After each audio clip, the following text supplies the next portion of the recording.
Good evening, everyone. Week 2 of the high school football playoffs aren't for the faint of heart, especially when there's district titles on the line. 2 of the 4 games in the UP were rematches of games that took place during the regular season. But we lead with the game that pitted 2 teams who didn't play each other this season, that is, until tonight. In Division 8, L'Anse traveled to Felsch to take on undefeated North Dickinson, and the visiting Purple Hornets would strike first in this one on 1st and 10 from the 22. Cody Goldsworthy breaks 1 tackle, and then good luck trying to tackle him full speed. Touchdown L'Anse, 2-point conversion good, 8-0 Purple Hornets. L'Anse actually led 16-6 in the first quarter when the Nordics got a big run from Dominic Christian. Check this out, Christian is G-O-N-E, gone! 85 yards for the score, 2-point conversion, no good. L'Anse still led 16-14 after the first quarter. In the second, the Purple Hornets go back to the air for 6 points. Jake Ostermeyer connected here with Jimmy Veeker on the fade route for the 12-yard TD pitch and catch, and L'Anse led 22-14. North Dickinson responds in their very next drive. Tim Ruska gets the handoff and follows his blockers into the end zone for the score, and they tie the game up at 22. On the ensuing kickoff, the Nordics onside kick, and the ball is loose. And the players pile on. The referee's trying to figure out who's got the pigskin, and who's got it? Who's got it? The Nordics have the ball, and North Dickinson is fired up. A great call by the ND coaching staff, and they would cash that turnover in for 6 points as Ken Pekarek scores on the QB keeper, and North Dickinson would cruise tonight to a 61-30 win over L'Anse. So, who will the Nordics play next week? Let's find out. Stevenson and St. Ignace battled near the bridge. Stevenson got the ball first in the kickoff.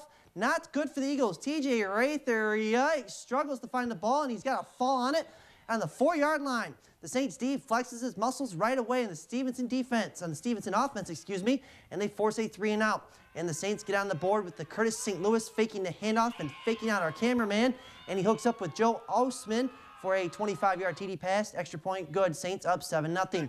The Eagles, they came to play. They drive down and score as Austin Grinstetter sneaks in for a 2-yard score. The point after, though, fails. The Saints would pull away in the second half and win it 35-20. So next week, it'll be undefeated St. Ignace against undefeated North Dickinson in regional play. Something's got to give. In Division 7 tomorrow, the Hematites, they are resting tonight because they will host 10-0 Mansalona tomorrow at 1 p.m. in Ishpeming. The Hematites beat Mansalona 38-6 back in the 2010 playoffs.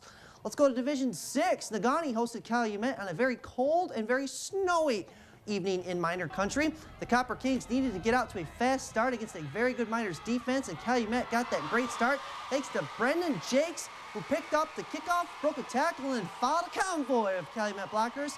92 yards to the house, 2-point conversion, no good, and just like that, Calumet led 6-0. Negaunee, though, would respond in the second quarter. Tyler LaJoy on 2nd and 8 from the 18, breaks 1 tackle, finds a hole, and LaJoy's got reservations for 6. Negaunee took the lead on the 2-point conversion, and the Miners led by 2 at the half, 8-6.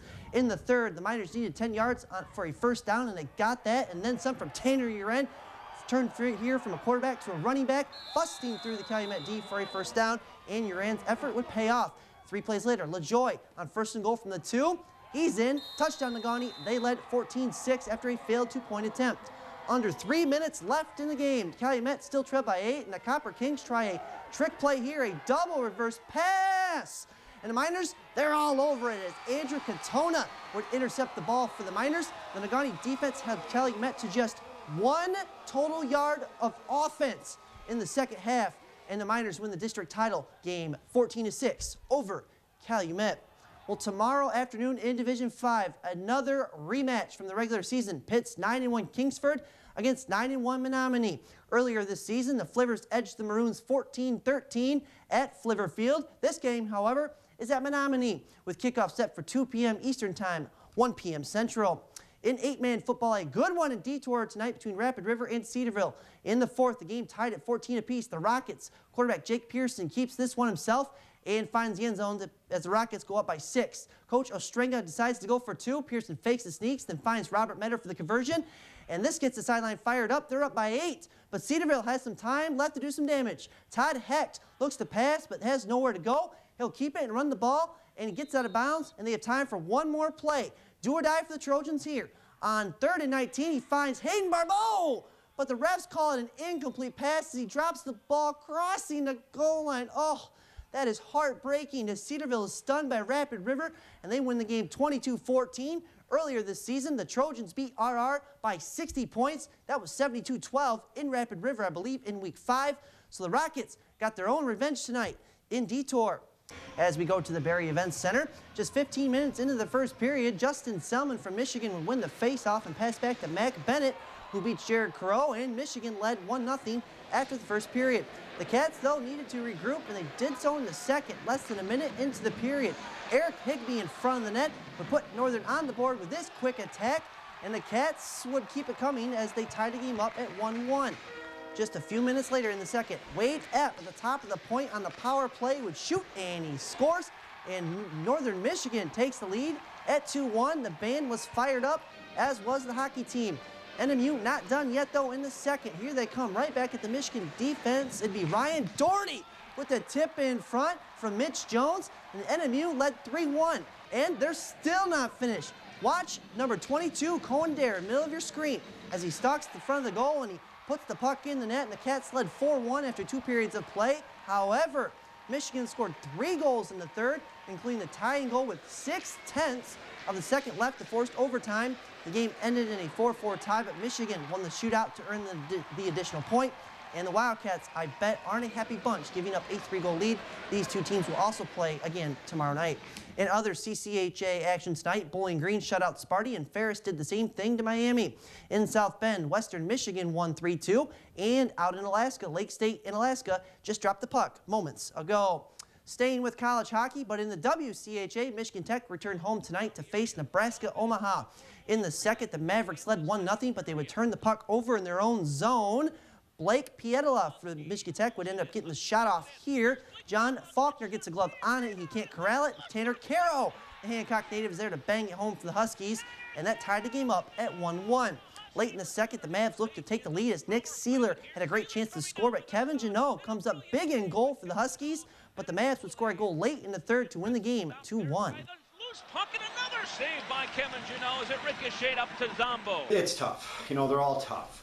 You know, when you're not having some success and you get in a tight, hard-fought game, and we knew it would be, and you know, we needed a bounce or a break, and we didn't get that. You know, I can't fault our team's effort tonight. I mean, they worked hard, and you know, we were going with them toe to toe, and but it's tough. It's really tough. It's kind of a heartbreaker. I mean, I thought we worked hard all game. We just couldn't get that bounce, and then they got that one at the end. It hurts, especially when you're haven't won a few games lately. So 4:43 left to go in the. These two teams will play each other again tomorrow night. In other CCHA action, Colorado College wins 5-4 in overtime against the Badgers. In St. Paul, the Gophers win 3-2 over in-state rival Minnesota State. And at the end of the second period, St. Cloud State leads Denver 2-0. Well, downstate in Allendale, the Michigan Tech Huskies women's soccer team fell in the GLIAC semifinals to Saginaw Valley State. The game was decided in penalty kicks, in which the Cardinals outscored the Huskies 4-2. Tech's season is most likely over, but the Huskies did win a share of the regular season title.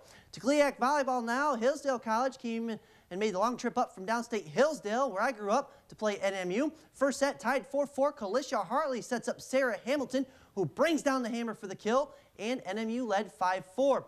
Now a long volley here as Becca Draves tries the kill for Hillsdale, and Kaylin Zimmerman makes the dig for NMU. However, Lauren Grover for Hillsdale would attempt another kill, and she's shut down by Jasmine Calhoun in the front of the net.